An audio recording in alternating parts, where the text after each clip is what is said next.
মৌলিক গল্পের ছবি দর্শকদের সিনেমা দেখতে আগ্রহী করতে পারে, এমনটাই মনে করেন কত স্বপ্ন কত আশা ছবির পরিচালক ওয়াকিল আহমেদ। এই ছবিতে মানবতার গান গেয়েছেন নির্মাতা। জুটি বানিয়েছেন নায়িকা পরিমণি এবং নায়ক বাপ্পি চৌধুরীকে নিয়ে। নির্মাতা ওয়াকিল আহমেদের সাথে কথা বলেছেন সহকর্মী আফফান মিতুল।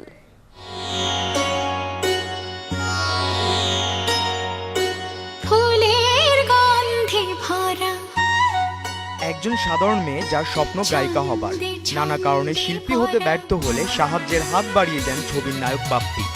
এমনই গল্পের ছবি কত স্বপ্ন কত আশা। এই ছবিতে হিন্দু মেয়ের চরিত্রে অভিনয় করেছেন নায়িকা পরিমণি।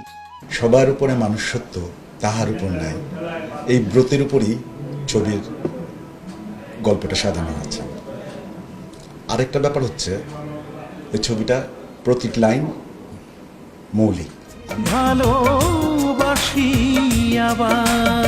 মূলত হিন্দু মুসলমানের প্রেম দেখাতে চেয়েছেন পরিচালক ওয়াকিল আহমেদ, এবং এই ভালোবাসার মধ্য দিয়ে ধর্ম নয় মানবতার গল্পই বলতে চেয়েছেন এই নির্মাতা।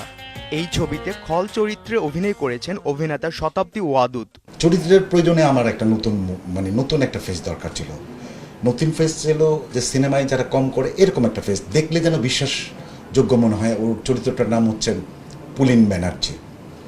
এই জন্যই শতাব্দীর আশা এখানে, এবং সে এটা সার্থকভাবে কাজ করেছে।